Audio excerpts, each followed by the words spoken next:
Dan Anda harus ingat ini ya, Allah yang kami kenal yang menyatakan diri dari kitab Kejadian sampai kepada kitab Wahyu, itu tidaklah sama dengan Allah yang Anda kenal di dalam kitab sucinya Anda.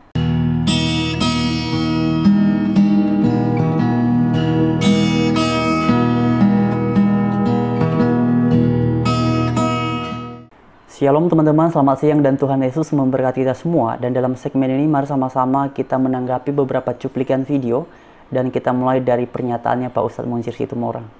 Yang mengatakan Yudas Iskariot itu berpeluang dari Israeliat, ilmu dari Yahudi, informasi dari Yahudi. Hati-hati penyesatan, ini tafsir loh ini. Nah, kalau kalian memperhatikan di video-video sebelumnya, sebenarnya pembahasan mereka terkait dengan kisahnya Yudas ini sangat bervariasi, berbeda di dalam Alkitab yang mengenai kisahnya Yudas itu hanya satu saja. Kemudian teman-teman ada satu orang mualaf juga nih membahas tentang iman Kristen ya. Mari kita simak ya. Doa Yesus, ya, inilah hidup yang kekal itu, bahwa mereka mengenal Engkau satu-satunya Allah yang benar dan mengenal Yesus Kristus yang Engkau sudah utus.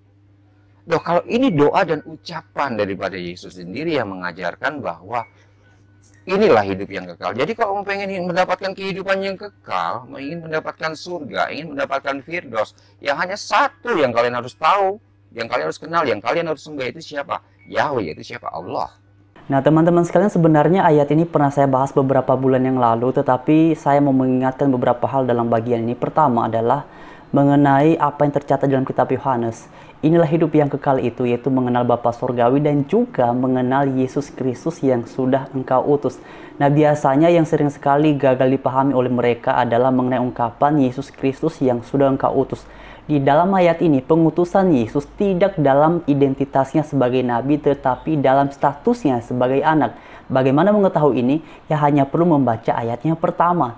Nah teman-teman sekalian, sebenarnya kalau kita lagi mempelajari dalam kitab Yohanes pasal 3 ayat yang ke-16, pengutusan Yesus ke dalam dunia dalam statusnya sebagai anak, itu berkaitan dengan mengerjakan keselamatan. Oleh sebab itu ketika Yesus berdoa dan berkata, inilah hidup yang kekal itu, mengenal Engkau sebagai satu-satunya Allah yang benar dan juga mengenal Yesus Kristus, artinya mengenal Yesus Kristus sebagai juru selamat. Kenapa sebagai juru selamat? Karena pengutusannya sebagai anak itu maknanya ada dalam kitab Yohanes pasal 3 ayat yang ke-16. Jadi keselamatan itu hidup kekal hanya diperoleh bila mengenal Bapa Surgawi yang diperkenalkan oleh Yesus Kristus dan juga mengenal Yesus Kristus yang adalah Sang Juru Selamat yang telah mengerjakan keselamatan itu. Nah, hal ini yang biasanya gagal mereka pahami. Kemudian, yang kedua adalah yang mau saya ingatkan, Allah yang diperkenalkan di dalam Alkitab itu tidaklah sama dengan Allah yang diperkenalkan di dalam agama Islam melalui Al-Quran. Kemudian teman-teman, ini ada satu mualaf juga nih. Kita simak ya pernyataannya. Kemudian, kalau ada adjan itu, saya kaget. Itu buat apaan nih gitu. Saya, kok nggak pernah ada di kampung saya itu, kok teriak-teriak gitu. Itu, mindset saya waktu itu, ngapain itu, kok bisa teriak-teriak setiap pagi, setiap zuhur, asar, sama maghrib, isya. Maksudnya apa itu? Semenjak saya udah masuk Islam, belajar, terus belajar.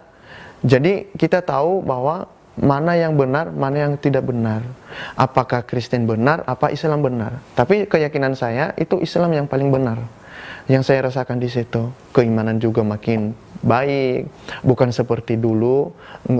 Kalau seperti dulu saya nggak gereja, tapi sekarang ke masjid, sholat setiap hari. Karena kalau di Kristen kan nggak mau tahu itu iman seperti apa, ibadah mereka itu asal-asalan. Terus kalau di Islam kan wudhu dulu, terus sholat, berdoa.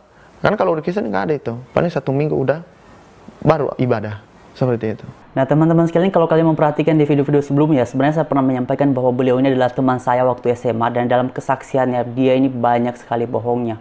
Nah teman-teman bisa memperhatikan di video sebelumnya, tetapi yang mau saya ingatkan dalam bagian ini, Hyperiuskea, Anda sendiri mengaku bahwa Anda selama menjadi Kristen itu malas bergereja. Tapi kemudian Anda mengatakan bahwa kalau dalam agama Kristen ya ibadah mereka itu seperti apa ya, asal-asalan. Kamu yang asal-asalan semasa menjadi Kristen, bukan orang Kristen secara keseluruhan. Ya. Kemudian teman-teman, mari kita simak lagi ya. Ada satu cuplikan video lagi ini terkait dengan kesaksian seorang mualaf. Ini dia. kalau Yesus itu sama dengan Allah, berarti ketika Yesus mati, Allah juga mati. Kan mereka satu. Jadi masa ketika Yesus disalib, dia masih berdoa, kepada siapa dia berdoa? Pasti ada Tuhan lagi selain daripada dia. Padahal dia itu Allah. Kenapa dia masih berdoa? Kemudian saya pulang tanya sama orang tua, sama bapak saya waktu itu. Saya tanya, bapak saya ceramah sama bapak saya udah kalah. Orang tua saya juga udah firasat kalau nanti saya ini lama-lama masuk Islam. Oke teman-teman, itulah cuma cuplikan videonya, dan bagian terakhir nih beliau ini mengatakan ya, kalau misalnya Yesus itu Tuhan atau Allah, kenapa dia berdoa? Berarti ada yang lain lagi dong. Nah, perlu untuk diketahui bahwa ini biasanya ya, mereka ini kalau membahas tentang Yesus, ini saya juga perhatikan di kolom komentar ada yang membahasnya hanya sampai pada satu tahap, yaitu Yesus tersalibkan lalu kemudian mati.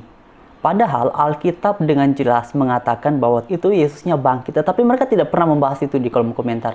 Nah, oleh sebab itu pada kesempatan ini, dan perlu juga saya ingatkan kepada para mualaf dan juga kepada kawan-kawan saya yang non-Kristen, berdasarkan pernyataan Alkitab, Yesus itu adalah nama manusianya atau namanya dalam keadaannya sebagai manusia. Perhatikan ini ya. Dan juga berdasarkan pernyataan Alkitab, yang mati di atas kayu salib dan yang dikubur itu adalah Yesus dalam keadaannya sebagai manusia, bukan dalam keadaannya sebagai Tuhan. Nah, Anda harus tahu bahwa di dalam keyakinan kami orang Kristen berbasiskan pada pernyataan Alkitab sendiri, Yesus sempurna dalam keadaannya sebagai manusia, tetapi juga sempurna dalam keadaannya sebagai Allah. Kenapa disebut sempurna dalam keadaannya sebagai manusia? Ya, ia hidup sebagaimana kita pada umumnya. Hanya saja yang menjadi catatan penting, dia tidaklah berdosa seperti manusia pada umumnya. Ya. Kemudian yang kedua adalah dia sempurna dalam keadaannya sebagai Allah, karena pada dasarnya dia adalah Allah. Yohanes pasal 1 ayat yang pertama mengatakan, pada mulanya adalah firman, dan firman itu bersama-sama dengan Allah, dan firman itu adalah Allah. Kemudian ayatnya yang ke-14 mengatakan, firman yang adalah Allah itu menjadi manusia. Jadi itulah sebabnya dia sempurna dalam keadaannya sebagai Allah dan juga sempurna dalam keadaannya sebagai manusia. Jadi jangan dibolak-balik. Dan kalau mau membahas tentang Tuhan Yesus, ya bahasnya sampai tuntas. Berbasiskan pada pernyataan Alkitab, bukan asumsi-asumsi yang Anda sampaikan. Nah itu ya. Jadi teman-teman sekalian, sebenarnya saya ingin sekali ya berdiskusi dengan para mualaf ini, tapi sejauh ini saya sudah ngajuin beberapa kali ajakan diskusi, juga belum ada yang merespon. Mungkin mereka sudah mendengar atau belum, saya nggak tahu, tapi yang pasti saya sudah sampaikan, dan sejauh ini saya belum mendapatkan feedback atau respon balik atas apa yang saya sampaikan untuk mereka berdiskusi dengan saya. Oke teman-teman, sekian untuk segmen ini, dan mari tetap setia karena hanya Tuhan Yesuslah di dalam Alkitab yang pernah mengatakan, dan hal ini, ucapan ini tidak pernah saya temukan di kitab suci manapun dalam agama-agama yang ada di muka bumi ini, selain dari ucapan Tuhan Yesus dalam Alkitab yang memastikan bahwa setiap orang yang percaya kepadanya dipastikan memperoleh hidup kekal, yaitu masuk ke dalam kerajaan sorga. Sekian, Tuhan Yesus memberkati kita semua. Haleluya. Shalom.